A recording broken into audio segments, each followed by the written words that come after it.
กอย่างที่เพื่อนๆที่น้องๆที่จะทำสำคัญคิดอย่างนี้เลยสวัสดีครับเพื่อนๆนี่ก็เพิ่งเป็นช่วงต้นปีก็ผมก็เลยคิดถึงเรื่องเป้าหมายที่จะทำต่อปีขึ้นมาได้ก็เลยว่าจะเอามาคุยเรื่องนี้ผมก็มีเป้าหมายไว้ที่จะทำในปีนี้ซึ่งก็พยายามจะผลักดันให้มันสำเร็จแต่ว่าถ้าไม่สำเร็จก็ไม่ตีอกชกตัวอะไรตัวเองหรอกครับก็คือมันเป็นเรื่องธรรมดาที่เราจะทำอะไรแล้วมันไม่ได้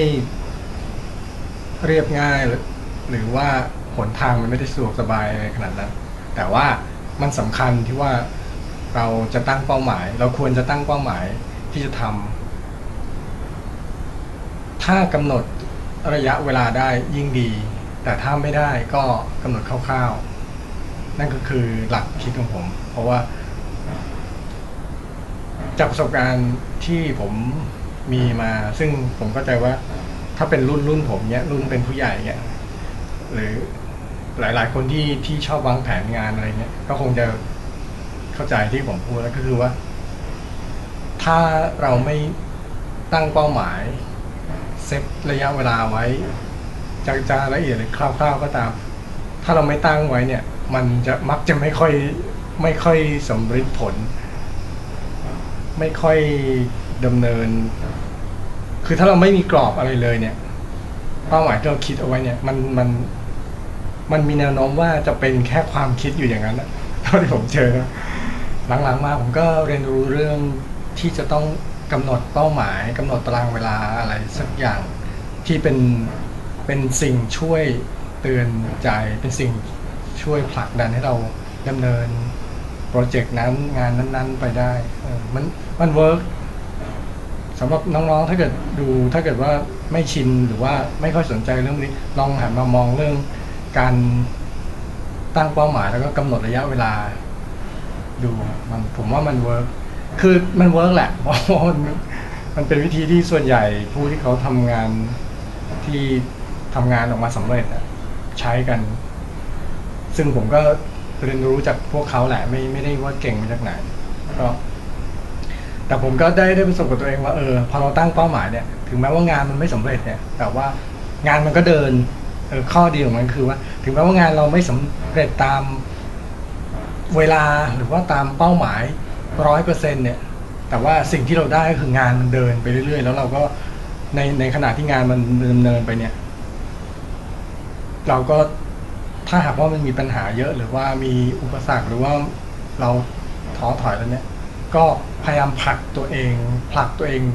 เยอะๆเพราะว่านั่นคือสิ่งที่ผมได้ประสบการณ์จากตรงนั้นด้วยคือว่าบางทีเราเหนื่อยอย่างเงี้ยเราท้ออย่างเงี้ยก็ผมก็หาอะไรก็ได้ที่ไม่มาผลักตัวเองให้หลุดออกจากความเหนื่อยล้านั้นให้ได้ก็คือตราบใดที่เราจำเป็นต้องให้เป้าหมายนั้นมันดำเนินไปให้งานนั้นน่ะเดินไปมันก็จำเป็นที่เราจะต้องผลักตัวเองให้ทำให้โปรเจกต์นั้นเดินมาให้ได้ถึงแม้ว่ามันยังไม่ถึงจุดหมายแต่ต้องให้เดินแต่ว่าหยุดไม่ได้ล้มยอมแพ้ไม่ได้เพราะว่าถ้ายอมแพ้เดี๋ยวเราต้องเริ่มใหม่อีกแต่ถ้าเราไม่ยอมแพ้เราก็ดำเนินงานนั้นต่อไปแล้วมันก็ในสุดท้ายโดยปกติไม่มีอะไรไม่มีเหตุการณ์พิเศษอะไรเกิดขึ้นแล้วก็งานที่เราทำมันจะสำเร็จโดยปกติจะเวลาน้อยเวลามากแต่มันจะสำเร็จผมเชื่อตรงนี้แล้วก็คิดว่าสำหรับผู้ที่เขาประสบความสำเร็จในการทำสิ่งต่างๆเขาคงน่าจะมีความเชื่อแบบเดียวกันเพราะถ้าเราไม่เชื่อว่าเราสำเร็จในการทำงานอะไรเราก็จะไม่สำเร็จความเชื่อว่าเราจะทำอะไรสำเร็จเนี่ยผมว่ามันเป็นอะไรที่น่าอุ้มชูไว้กับตัวเราไว้กับทุกคนเลยเพื่อนๆน้องๆทุกคนเลยพยายามเวลาทำอะไรก็พยายามอุ้มชูตัวเองว่าจะต้องทำสำเร็จผมว่ามันเป็นส่วนที่ช่วยสร้างกำลังใจผ ราะว่าเราก็เราจะเจอกันบ่อยๆในชีวิตว่าเวลาที่เราพยายามจะทำอะไรเนี่ยเรามักจะไม่ค่อยได้กำลังใจจากคนอื่นมันไม่ค่อยมีที่มีก็ดีฮะที่มีเยอะก็ดีผมว่ามันก็ช่วยให้เรามีพลังเยอะขึ้นแต่ถ้าไม่มีหรือส่วนใหญ่ก็ต้องยืนอยู่บนขาตัวเองหรือว่าทำโปรเจกต์อะไรด้วยลำพังหรือว่ามีทีมเล็กๆอะไรเงี้ยหรือว่าอะไรก็ตามที่ไม่ได้มีคนซัพพอร์ตเยอะแยะก็อุ้มชูตัวเองว่าตัวเองจะทำสำเร็จเยอะๆให้กำลังใจอย่าเหยียบย่ำตัวเองมันไม่มีอะไรดีขึ้นพยายามเราต้องรักตัวเองอ่ะรักตัวเองรักเพื่อนรักงานที่เราจะทำแล้วก็อุ้มมันไว้พยายามผลักดันสิ่งที่เราพยายามจะให้มันสำเร็จผมว่ามันแล้วในที่สุดอ่ะมันจะสำเร็จอาจจะต้องยาวนานหน่อยหรือว่าผ่านอุปสรรคอะไรที่มัน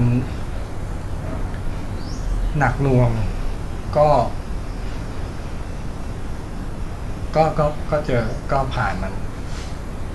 ก็ไม่คือเจออะไรหนักๆก็ผ่านมันแหละอย่าไปหนีเพราะถ้าหนีก็หมายว่าเรายอมแพ้เราถอยเราก็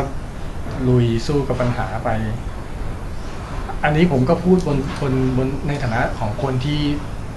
พยายามต่อสู้กับอุปสรรคนะไม่ใช่หมายความว่าผมประสบความสำเร็จหรือเก่งมาจากไหนคือตัวเองก็มีปัญหาอุปสรรคเยอะในชีวิตแต่ว่าก็พยายามผลักดันตัวเองให้สู้ก็มันเป็นสิ่งที่ดีครับอ่ะเป้าหมายที่เราจะทำสำคัญทุกอย่างที่เราคิดจะทำสำคัญคิดอย่างนี้เลยก็ถ้ามันเป็นสิ่งที่ดีนะ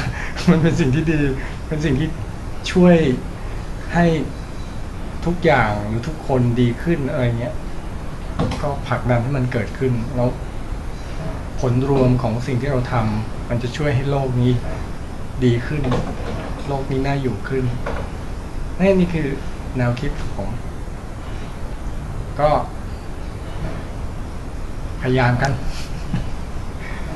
โอเคแล้วเจอกันใหม่ครับสวัสดีครับ